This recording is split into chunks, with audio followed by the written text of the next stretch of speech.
Bonjour à tous la famille, c'est Chronique de l'Atlas. C'est vrai qu'à première vue, après cette victoire très importante du Real, qui permet vraiment aux Madrilènes de sortir la tête de l'eau, on doit être très enthousiaste sur le match du Real Madrid. Mais moi personnellement, avec une victoire aussi difficile, face à une équipe de l'Inter privée de son meilleur buteur, et dans un match où t'encaisses 2 buts, c'est vraiment très compliqué de dire que du positif malgré cette victoire. Mais bon, ça va pas m'empêcher de dire ce que je pense de ce match Real-Inter. Donc c'est parti.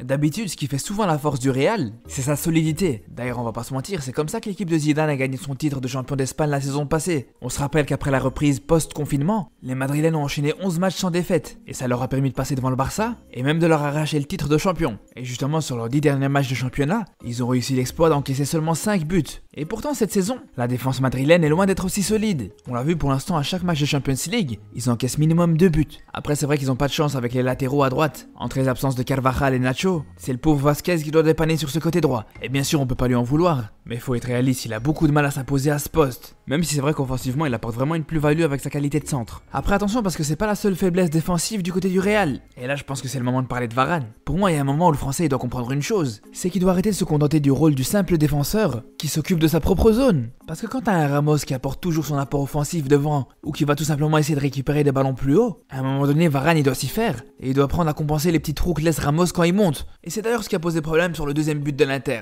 Après, vous allez me dire, ouais, mais c'est de la faute de Ramos, justement. Il doit juste arrêter de monter. Mais justement, faut arrêter de nier la réalité. L'importance de Ramos, elle se limite pas juste à être un simple défenseur central. Le mec, il apporte énormément au milieu de terrain quand il sort, et même à l'attaque quand ça lui arrive de monter. Et justement, j'ai presque envie de dire que c'est dommage et que c'est pas normal du tout que le Real dépende à ce point-là de Ramos dans le secteur offensif. C'est jamais très bon d'être aussi dépendant d'un joueur. Surtout que cette dépendance, elle se limite pas seulement au poste qu'il occupe. Et justement, la preuve de ça, c'est que sur les 2 dernières éliminations du Real en Ligue des Champions, c'était à chaque fois quand Ramos était absent. Donc moi perso, je trouve que quand t'as autant besoin d'un joueur dans plusieurs secteurs du jeu, pour moi c'est toujours très risqué. Surtout quand ce joueur commence à se faire vieux. Et donc bien sûr les risques de blessures sont plus importants, sans vouloir lui porter la poisse bien sûr. Après faut parler d'un autre joueur qui fait énormément pour le Real. Comme vous savez c'est Benzema. Lui aussi il fait un travail énorme dans le jeu. Tu vas le trouver au pressing, il va avoir tendance à énormément dézonner pour participer à la construction. Et à un moment donné on a l'impression qu'il fait tellement que parfois il manque peut-être un petit peu de lucidité dans son premier rôle, à savoir la finition. Et c'est là où on entend un joueur comme Eden Hazard. Pour moi, il doit alléger en grande partie le rôle de Benzema, mais pour l'instant, on a juste l'impression qu'il lui rajoute du travail. Après, je pense qu'on peut encore être indulgent avec le Belge. On peut encore attendre qu'il retrouve le rythme, mais c'est sûr qu'à un moment, on va commencer à perdre patience. Je suis désolé, mais encore une fois, Hazard,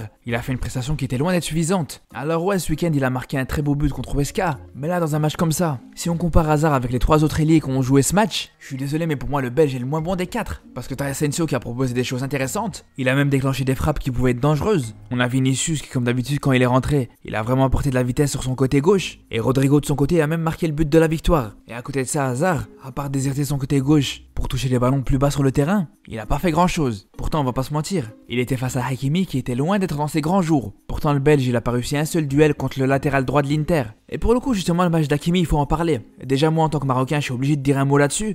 Mais en plus, c'était un des acteurs majeurs de ce match. C'est quand même un ancien joueur du Real. Et pour le coup, on peut être que déçu de son match, tout simplement. Déjà sur le plan défensif, même si défensivement, en 1 contre 1, elle a tenu la route sur une grande partie du match, mais dès que Vinicius il est rentré, c'était autre chose. Son côté, c'est vraiment devenu une autoroute pour Vinicius. Donc je sais pas si Hakimi s'est mis une pression dans ce match, mais en termes de prise de décision, c'était vraiment une catastrophe. Déjà, la passe qu'il fait sur le but de Benzema, c'est complètement incompréhensible. Déjà, qu'en temps normal, comme vous savez, c'est très risqué de faire une passe dans l'axe, mais là en plus, il était dos au cœur du jeu. Donc il voyait même pas ce qui se passait dans l'axe. Et malgré ça, il a quand même décidé de faire une passe au gardien sans pression. Alors que si seulement il avait protégé le ballon et qu'il était tombé, il aurait gagné une faute. Parce qu'il y avait une petite poussée dans le dos de Ferland Mendy à ce moment-là. Et en plus, ce que je comprends pas, c'est que Hakimi, il le connaît bien, Benzema. Il a joué avec lui, donc il sait bien que ce mec, c'est un charognard. Et des ballons comme ça, il va pas les laisser passer. Et même offensivement, les centres qu'il faisait, c'était une catastrophe. Alors que combien de fois on l'a vu jouer sur le côté gauche sur son mauvais pied, et même là il faisait des meilleurs centres. Et pour le coup franchement dans ce match, il s'est complètement fait maîtriser par Mendy. Donc franchement j'ai hâte de voir le match retour, parce qu'il devra vraiment relever son niveau. Et même de manière générale, le retour sera vraiment intéressant. Ça va vraiment être une petite finale. Parce qu'aujourd'hui on peut dire que le Real s'est relancé avec sa victoire contre l'Inter,